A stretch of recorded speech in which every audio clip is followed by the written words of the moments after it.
¿Quién soy? ¿A dónde pertenezco? ¿Y qué se supone que debo hacer? ¿Quién soy? Esta pregunta está relacionada con nuestra identidad. ¿A dónde pertenezco? Esta pregunta se relaciona con nuestra seguridad. ¿Y qué se supone que debo hacer? Esta pregunta se relaciona con el propósito de nuestra vida. Cuando lo pienses, entenderás que la forma en que respondemos a estas preguntas constituye la base de cómo vivimos toda nuestra vida. Esa sección que escribe el pastor Chip Ingram se llama ¿Has respondido a las preguntas más importantes de la vida? Y una vez más, déjame repetírtelas porque creo que son súper valiosas estas preguntas. ¿Quién soy? ¿A dónde pertenezco? ¿Qué se supone que debo hacer? ¿Quién soy? Tiene que ver con la identidad. ¿A dónde pertenezco? Tiene que ver con la seguridad. ¿Y qué se supone que debo hacer? Tiene que ver con el propósito. Toma la primera pregunta, por ejemplo, ¿quién soy? Se refiere a cómo pensamos generalmente de nosotros mismos y cómo nos presentamos ante los demás. Las respuestas varían dependiendo de la persona. ¿Quién soy? ¿Soy un doctor, un atleta, una ama de casa, etcétera? Cuando era más joven, estaba listo para dejar la casa de mis padres. Mi papá a menudo me exhortaba a recordar: tú eres un Ingram, así que asegúrate de actuar como uno. Todas estas referencias de nosotros mismos tienen que ver con la identidad. Mientras maduramos y la vida cambia, constantemente nos replanteamos en nuestra mente y en nuestras relaciones quiénes somos. Pero nota que casi todas las palabras de identificación que usamos más comúnmente como referencia a nosotros mismos realmente tienen que ver con lo que hacemos, no con lo que somos. Sí, por eso decimos soy un doctor, soy un maestro, soy un futbolista, soy un pianista, y ponemos ahí alguna actividad. Segunda pregunta, ¿a dónde pertenezco? La segunda pregunta que todos nos hacemos es ¿a dónde pertenezco? Esta pregunta tiene que ver con la seguridad.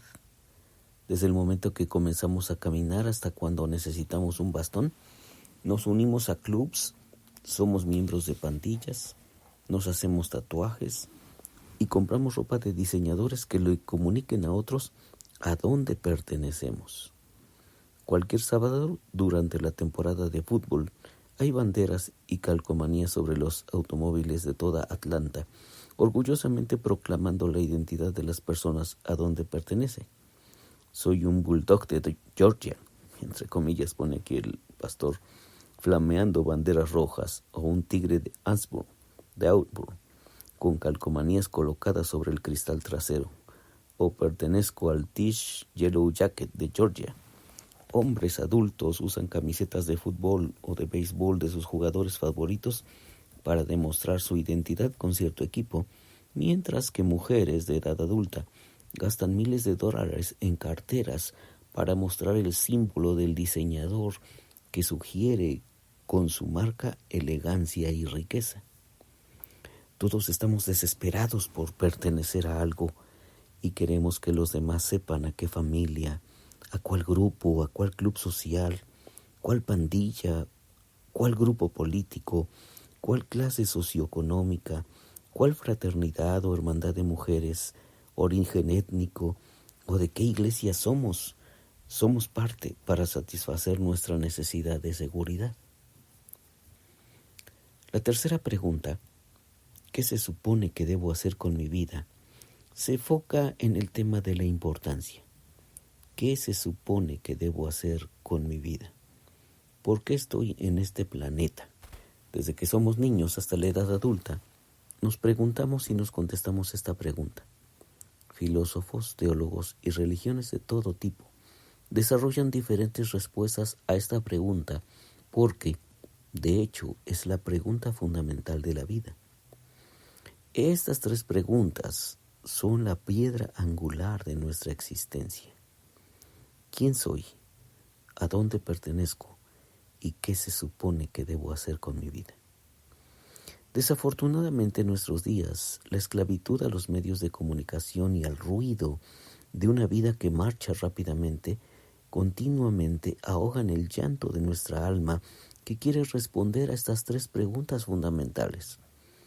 Para muchos, gran parte de la vida la pasan negándose a enfrentar estas preguntas, porque hacerlo requiere un profundo pensamiento y eso conduce a la responsabilidad moral. La pregunta acerca de Dios no puede ser evadida cuando te cuestionas ¿por qué estoy aquí?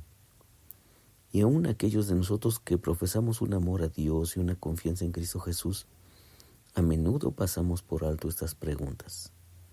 Es más fácil aceptar las respuestas religiosas ya elaboradas y sumergirse en actividades religiosas energizantes que trabajar en el proceso a veces doloroso y difícil de estar quieto y saber quién es Dios.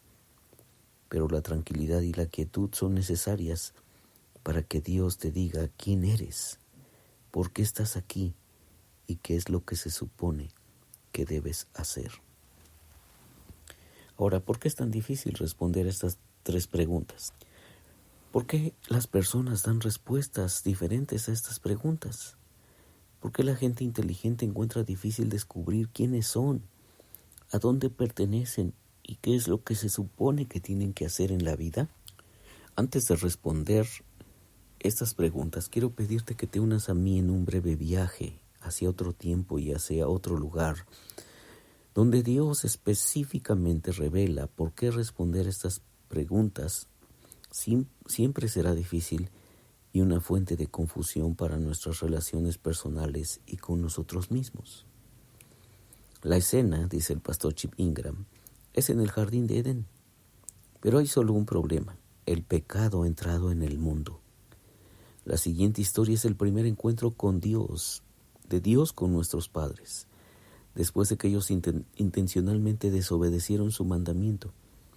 Mientras vas leyendo el texto lentamente y con cuidado, nota que un cambio ocurre en la relación que había sido abierta, vulnerable y amorosa entre Dios y Adán y entre Dios y Eva.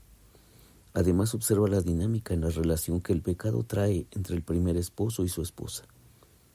Dice así: cuando el día comenzó a refrescar, el hombre y la mujer oyeron que Dios, el Señor, andaba recorriendo el jardín. Entonces corrieron a esconderse entre los árboles para que Dios no los viera. Pero Dios, el Señor, llamó al hombre y le dijo: ¿dónde estás? El hombre contestó: escuché tu voz, que andabas por el jardín, y tuve miedo porque estoy desnudo. Por eso me escondí. ¿Y quién te ha dicho que estás desnudo?, le preguntó Dios. ¿Acaso has comido del fruto del árbol que yo te prohibí comer? Él respondió: la mujer que me diste por compañera me dio de ese fruto y yo lo comí. Entonces Dios, el Señor, le preguntó a la mujer: ¿qué es lo que has hecho? La serpiente me engañó y comí, contestó ella. Eso lo puedes leer en Génesis 3, del 8 al 13. Ya que esta es una historia muy conocida, te pido que dejes a un lado todas las ideas preconcebidas acerca de esta solo una historia que explica cómo el pecado entró en el mundo. En este intercambio entre Dios y Adán y luego entre Adán y Eva, encontramos un nuevo patrón de las relaciones que alteran para siempre nuestra relación con Dios y con los demás. Hasta que claramente comprendas lo que realmente ocurrió en nuestra relación con Dios y con el otro como resultado del pecado, nunca podrás contestar a las preguntas más profundas de la vida efectivamente. Así es que una vez más, quiero dejar contigo estas preguntas. ¿Quién soy? ¿A dónde pertenezco? ¿Y cuál es mi propósito? ¿Qué se supone que debo hacer? Si contestas estas preguntas, seguramente tu vida encontrará un grandísimo enfoque. Y si encuentras las respuestas en la palabra de Dios, definitivamente que tu vida estará en otra dirección, en otra dimensión y en otra muy, muy especial bendición. Soy Víctor Hugo Juárez y espero que este devocional ha sido de bendición para ti. Dios te bendiga.